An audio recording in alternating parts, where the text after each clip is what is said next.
बोला विंध्यवासिनी मैया की। हर हर महादेव।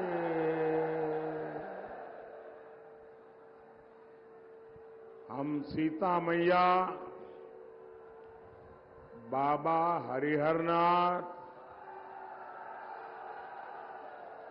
और सेमराध नाथ के चरण में प्रणाम करत है।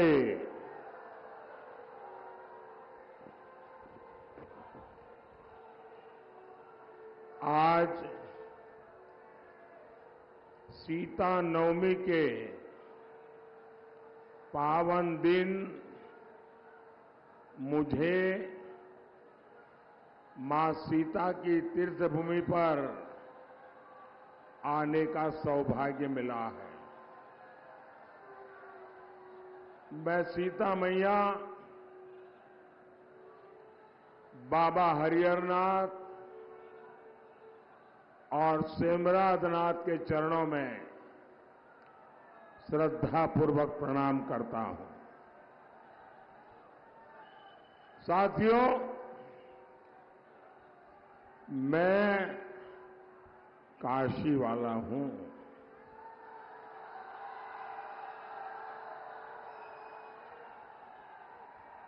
और काशी वालों के लिए तो भदोही अपना ही घर है।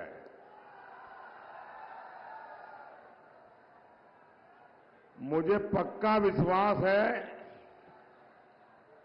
कि अगर मैं आपसे कुछ भी न मांगू तो भी आप वोट देकर के भारी बहुमत के साथ यहां से कमल दिल्ली भेजने वाले हैं। लेकिन मैं आज आपके पास आया हूं आपके आशीर्वाद मांगने के लिए।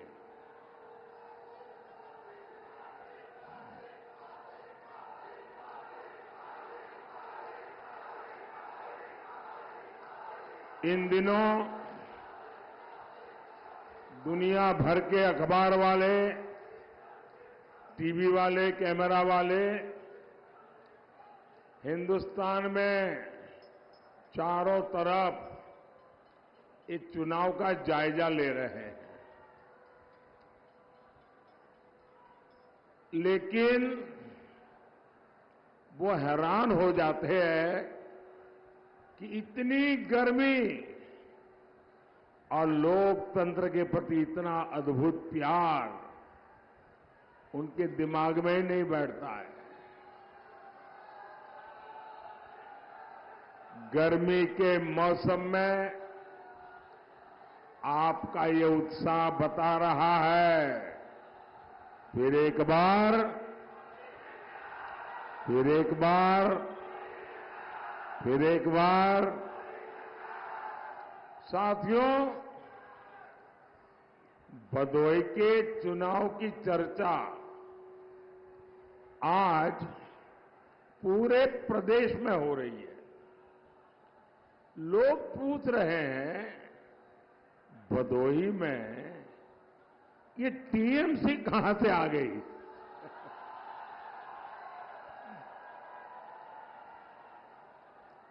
कांग्रेस का तो पहले से ही यूपी में कोई वजूद नहीं था।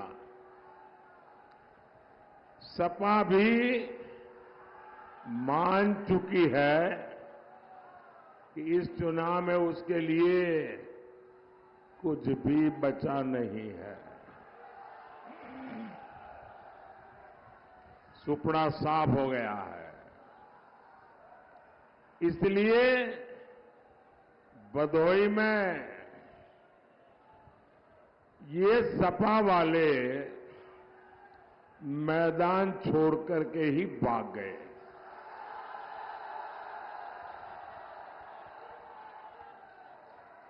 साथियों, भदोही में सपा कांग्रेस के लिए जमानत बचाना भी मुश्किल हो गया। इसलिए ये भदोही में सियासी प्रयोग कर रहे हैं। आप जानते हैं इनका ये प्रयोग क्या है? ये यूपी में बंगाल की टीएमसी राजनीति का ट्रायल करना चाहते हैं। आप जानते हैं टीएमसी बंगाल में कैसी राजनीति करती है? न्यूज में, टीवी पर आपने जरूर देखा होगा। टीएमसी राजनीति यानी तुष्टीकरण का जहरीला तीर। टीएमसी राजनीति यानी राम मंदिर को अपवित्र बताना। टीएमसी राजनीति यानी राम नवमी मनाने पर प्रतिबंध लगाना। टीएमसी राजनीति यानी बांग्लादेशी घुसपैठियों को संरक्षण देना। टीएमसी राजनीति यानी राजनीति की मुख्य धारा वोट जिहाद के अलावा कुछ नहीं। टीएमसी राजनीति यानी हिंदुओं की हत्या, दलितों, आदिवासियों का उत्पीड़न। टीएमसी राजनीति यानी महिलाओं पर अत्याचार। मनीष शुक्ला जैसे कितने बीजेपी नेताओं की वहां हत्या हो गई और वहां टीएमसी के विधायक, आपको पता है क्या क्या बोलते हैं? टीएमसी के विधायक कहते हैं कि हिंदुओं को गंगा में डुबोकर मार देंगे। साथियों, समाजवादी पार्टी यूपी को इसी दिशा में लेकर जाना चाहती है। आप याद करिए, सपा सरकार में यूपी का क्या हाल था? आतंकियों को स्पेशल प्रोटोकॉल मिलता था। सपा सरकार आतंकी संगठन सिमी पर मेहरबान थी। इन्होंने सिमी के सरगना को जेल से छोड़ दिया था। बाद में यूपी में कई जगह बम धमाके हुए थे, लोगों की जान गई थी और ये बुआ बबुआ का गठबंधन, वो जो पहले बुआ थी ना, वो तो सपा वालों को पहचान गई बराबर। वो पहले वाली बुआ ने तो सपा वालों को छोड़ दिया। अब ये बंगाल से बुआ लाए और ये बुआ बउआ का खेल। और इसलिए आपको इनसे सैकड़ों मील दूर रहना ही अच्छा है। भाइयों बहनों, मैं आज बबुआ से, समाजवादी शाहजादे से एक सवाल करना चाहता हूं। बुआ तो आपकी इतनी करीबी है, बंगाल से यहां तक आपके पास आई है। कभी आपने आपकी नई बुआ को पूछा कि वो बंगाल में यूपी बिहार वालों को बाहरी क्यों कहती है। हमारा देश एक है, हम सभी भारतीय हैं, हम भारत माता की संतान हैं। फिर बंगाल में जाने वाले यूपी के लोगों को टीएमसी गाली क्यों देती है। जरा बबुआ अपनी बुआ को जरा पूछ तो लो। और गाली देने के बाद यहां यूपी में आकर यूपी से ही वोट भी मांगती है। यूपी के लोगों को टीएमसी सपा ने क्या समझ रखा है। साथियों, टीएमसी सपा का वो कौन सी चीज है इनको जोड़ती है। तो उनको जोड़ने वाली एक ही चीज है, वो है तुष्टीकरण। तुष्टीकरण के ये ठेकेदार भारत की पहचान बदलना चाहते हैं। ये वही लोग हैं जो कोर्ट में भगवान राम को काल्पनिक बताते थे। इनके समय में अयोध्या की सड़कों और घाटों की क्या दशा हुआ करती थी। बनारस में घाटों और गलियों की क्या दशा होती थी। मुझे बताइए, ये दुर्दशा देख करके आपको पीड़ा होती थी कि नहीं होती थी। जरा पूरी ताकत से बताइए, आपको पीड़ा होती थी कि नहीं होती थी। क्या सपा वाले, कांग्रेस वाले, टीएमसी वाले क्या कभी भी मंदिर बनने देते क्या? मंदिर बनने देते क्या? आज भव्य राम मंदिर हमारी आंखों के सामने है।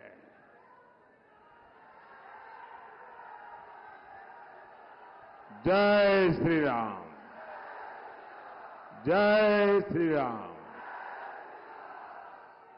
आपको अब रामलला जी टेंट से निकल करके भव्य मंदिर में गए, आपको गर्व होता है कि नहीं होता है।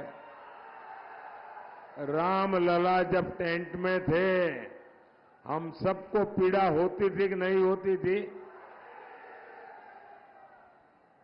रामलला भव्य राम मंदिर में विराजित हो चुके हैं, लेकिन ये लोग अभी तक इसे स्वीकार नहीं कर पा रहे। सपा के नेता कह रहे हैं कि राम मंदिर बेकार है। कांग्रेस के शहजादे कोर्ट के फैसले को बदलकर राम मंदिर पर ताला डालना चाहते हैं और रामलला को फिर से टेंट में जीने के लिए मजबूर करना चाहते हैं। आप इनके ये मंसूबे कामयाब होने देंगे क्या? उन्हें जवाब मिलेगा कि नहीं मिलेगा?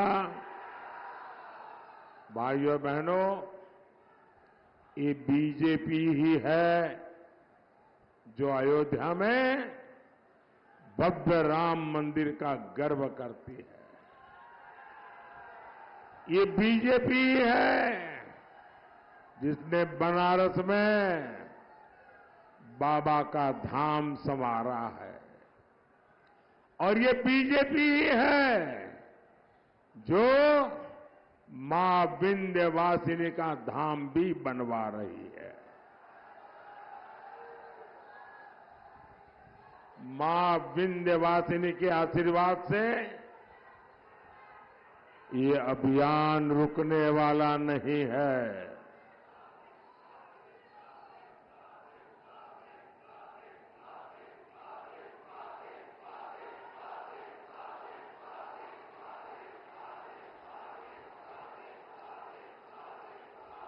साथियों, बीजेपी ने दिन रात मेहनत करके यूपी की छवि बदली है। आज यूपी की पहचान एक्सप्रेस वे से हो रही है। यूपी में 6 एक्सप्रेस वे हैं, 5 नए और एक्सप्रेस वे बन रहे हैं। यहां भदोही में ही आप देखिए, बनारस से हंडिया तक 6 लेन बन चुका है। भदोही रिंग रोड फेज 2 का काम भी हो रहा है। मछली शहर से बनारस तक नेशनल हाईवे का काम हो रहा है। 2017 तक यूपी में केवल 7 एयरपोर्ट थे। आज यूपी में 17 एयरपोर्ट है, 17। और 3 एयरपोर्ट और बन रहे हैं। बनारस से देश विदेश के लिए इतनी फ्लाइट उड़ने लगी है। हमारे भदोही में रेलवे लाइंस भी अब डबल हो गई है। साथियों, भदोही हो और इस पूरे क्षेत्र ने पहली बार चारों तरफ विकास देखा है। विकास के इन कामों का फायदा यहां के किसानों को मिलेगा। इसका फायदा भदोही के कालीन उद्योग को मिलेगा। आपको पता होगा और गर्व भी होगा कि हमने जो नया संसद का भवन बनाया है ना, शानदार भवन बना है, वहां भी ये हमारे भदोही की कालीन लगी है।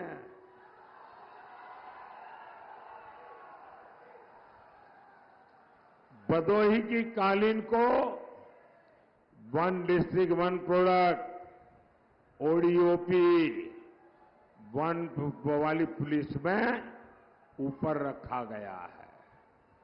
भाइयों बहनों, बीजेपी सरकार में 1 डिस्ट्रिक्ट 1 प्रोडक्ट योजना बहुत तेज गति से आगे बढ़ रही है।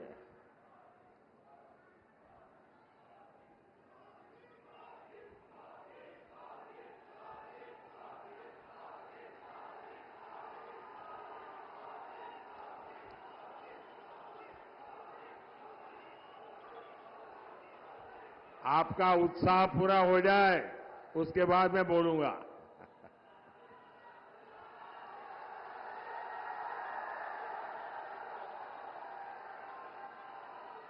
साथियों, मैं सच में कहता हूं, जब रात को बिस्तर पे जाता हूं ना,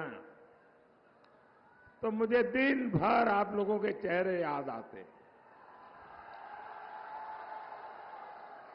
जो दिन भर मैंने देखा है, और रात में एक के बाद एक घटना मेरे सामने, और मैं देखता हूं कितना प्यार, कितने आशीर्वाद, अबाल वृद्ध सभी, बच्चे बूढ़े, माताएं बहनें, भाइयों बहनों, ये ईश्वर कृपा के बिना संभव नहीं है। इतना प्यार, इतने आशीर्वाद मां विंध्यवासिनी की कृपा के बिना कैसे हो सकता है भाइयों। तो भाइयों, मैं कह रहा था कि हम vocal for local, one district one product, उस पर जी जान से जुटे हैं। सपा सरकार में क्या था? सपा सरकार में वन डिस्ट्रिक्ट वन माफिया,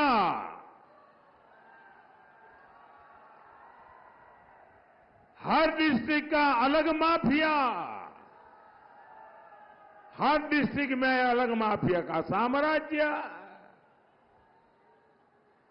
हर जिले इन लोगों ने एक एक माफिया को ठेके पर देके रखा था। यहां व्यापारी सुरक्षित नहीं था, बहन बेटियां सुरक्षित नहीं थी, युवाओं का कोई भविष्य नहीं होता था। लेकिन जब से योगी जी आए हैं और ये सब उनके साथ ही सरकार में है, पूरा माहौल बदल गया है। अब जनता नहीं डरती, माफिया डरते हैं।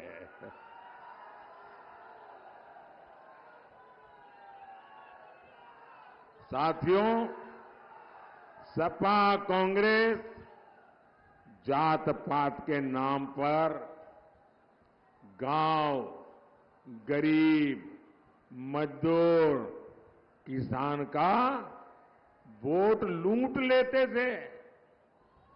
फायदा किसको होता था? ये जो वोट उठा करके ले जाते थे ना, मुट्ठी भर उन परिवारों को फायदा होता था। उनकी कोठियां बन गई, बड़े बड़े महल बन गए। उन्होंने किसी गरीब का मकान कभी नहीं बनाया, कभी किसान को कोई फायदा नहीं मिला। हमारी माताओं बहनों की चिंता पहले किसी सरकार ने की है क्या? गरीब की चिंता, गरीब का बेटा जब प्रधान सेवक बना, मेरे लिए सबसे बड़ा काम है गरीब को गरीबी से बाहर निकालना।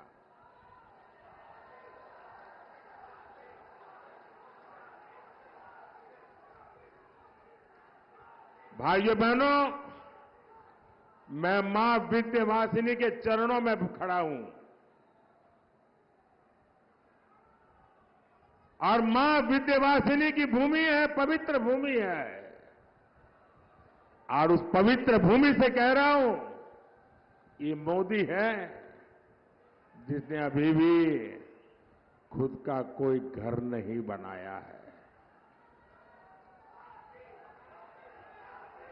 खुद की रहने की अपनी कोई जगह नहीं है। चार दीवारें की भी मेरे नाम पे नहीं है, मेरे पास नहीं है। मैंने अपना घर तो नहीं बनाया, लेकिन गरीब मां का बेटा हूं ना, मैंने 4 करोड़ गरीब परिवारों के लिए घर बनाए।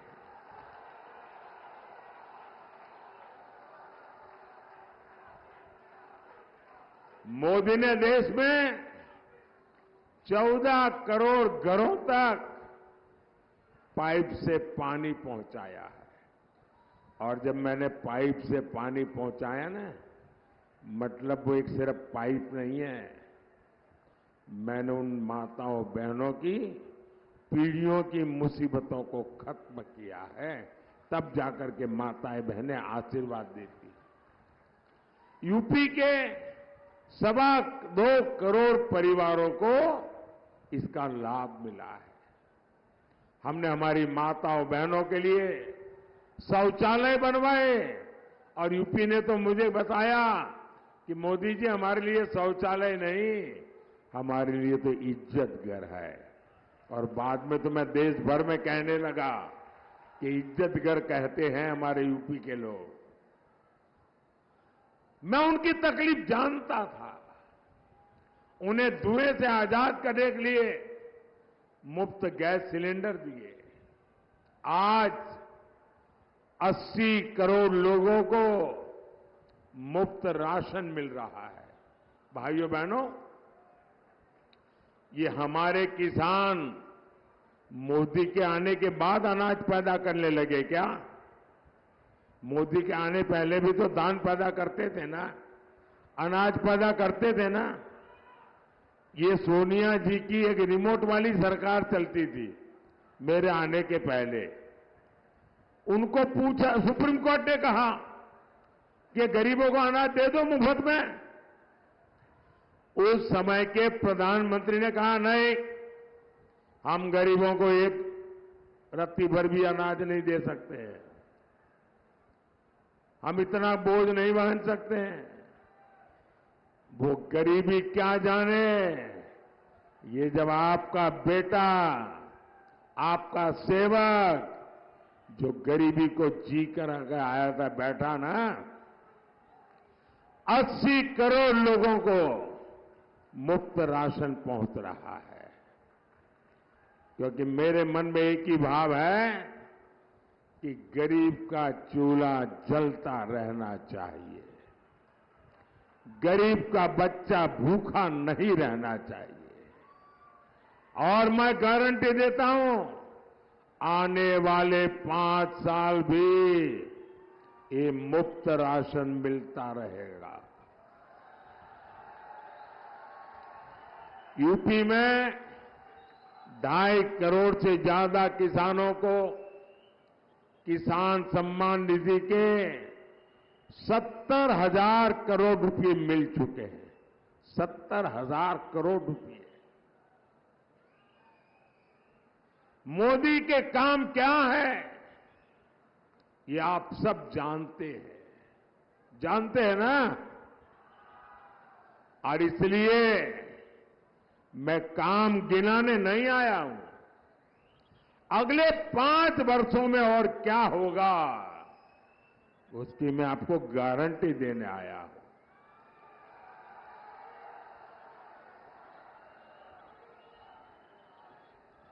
अगले 5 वर्षों में इन योजनाओं से एक भी गरीब छूटेगा नहीं। और आप मेरा एक काम करेंगे। क्यों चुप हो गए? अभी तो बहुत नारेबाजी कर रहे थे। मेरा एक काम करेंगे, जरा हाथ ऊपर करके बताइए, करेंगे? अभी आप गांव-गांव जाते होंगे, अलग अलग मोहल्ले में जाते होंगे, दूर दूर इलाकों में जाते होंगे, कहीं पर भी ऐसे परिवार आपकी नजर में आए जो अभी कच्चे घर में रहते हैं, झोपड़ी में रहते हैं, कोई परिवार ध्यान में आए जिसको नल से जल की योजना का लाभ नहीं मिला है, तो आप उनके नाम पते लिख करके मुझे भेज देना और उनको बता देना कि मोदी जी है ने हमको भेजा है। जब 4 जून के बाद मोदी जी नई सरकार बनाएंगे, उसके बाद जो घर बनेंगे, आपका घर पक्का है उसमें बता देना। ये मोदी की गारंटी है, बता देना। और मेरे लिए तो आप सब मेरे मोदी है, आप ही मोदी है। साथियों, मैं जब आपको इतना तवज्जो दे रहा हूं तो इसके पीछे मैं अपनी ताकत लगा दूंगा। 3 करोड़ नए घर बनाऊंगा, 3 करोड़, कोई रह न जाए। भाइयों बहनों, मेरी एक और बड़ी इच्छा है और मैं इसके पीछे लग गया हूं। मेरी इच्छा है, जो सामान्य जीवन जीने वाली हमारी माताएं बहनें हैं, ऐसी 3 करोड़ बहनों को, 3 करोड़ बहनों को मैं लखपति दीदी बनाऊंगा। भाइयों बहनों, मैं आपकी भी एक चिंता कम करना चाहता हूं। बताऊं? आपकी एक चिंता कम करना चाहता हूं, बताऊं? आपकी इच्छा हो तो करूं, नहीं तो नहीं। बताऊं? देखिए, आजकल हर परिवार में बुजुर्ग माता पिता होते हैं, या दादा दादी होते हैं, या चाचा चाची होते हैं, या नाना नानी होते हैं। हर परिवार में 70 से ऊपर की आयु का कोई न कोई तो बुजुर्ग होते ही होते हैं। अब जो बेटा कमाता है या जो बेटी कमाती है, उसको अपने मां बाप की तो चिंता करनी होती है जो बुजुर्ग है, और अपने बच्चों की भी चिंता करनी होती है। और उसमें भी बुजुर्ग को 70 साल के बाद छोटी मोटी बीमारी तो आ ही जाती है। लेकिन मानो कोई बड़ी बीमारी आ गई तो वो बेटे बेटी जो कितनी मेहनत करे, न बच्चे संभाल पाते हैं, न माता पिता की सेवा कर पाते हैं। तो मैंने एक काम तय किया है, आपका बोझ कम करना। जो बेटे बेटी कमाते हैं और जिनके घर में 70 से ऊपर की आयु के लोग हैं, आपकी चिंता मुक्त करने के लिए मैंने तय किया है कि आपके परिवार में कोई भी, आपके इलाका का कोई भी जो भी 70 साल के ऊपर का होगा,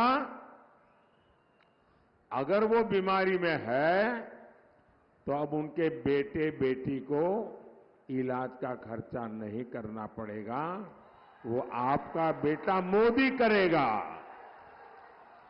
आपके माता पिता की सेवा वैसे ही मैं करूंगा जैसे आप करते हैं। और ये मोदी की गारंटी है। साथियों, मोदी ये सब कैसे कर सकता है? मोदी ये सब कर सकता है आपके वोट की ताकत से। मोदी के साथ आपके वोट की मजबूती बनी हुई है। 25 मई को आपका वोट केवल मेरे अनन्य साथी डॉक्टर विनोद कुमार बिंद को, और जब आप वोट देंगे ना विनोद जी को, तो वोट सिर्फ उनको नहीं जाएगा, वो मेरे खाते में आ जाएगा। तो विनोद जी को भारी मतों से जिताएंगे, विजयी बनाएंगे, एक कमल दिल्ली से भेजेंगे। अच्छा, मेरा एक काम करोगे? जरा हाथ ऊपर के बताओ, करोगे? सबके सब बताइए, करोगे? अच्छा, ऐसा करना, यहां से जाने के बाद ज्यादा से ज्यादा घरों में जाना, ज्यादा से ज्यादा परिवारों में जाना, और जाकर के कहना कि अपने मोदी जी आए थे, मोदी जी ने आपको प्रणाम भेजा है। मेरा प्रणाम पहुंचा देंगे, हर परिवार में मेरा प्रणाम पहुंचा देंगे। बोलिए भारत माता की, भारत माता की, भारत माता की। बहुत बहुत धन्यवाद।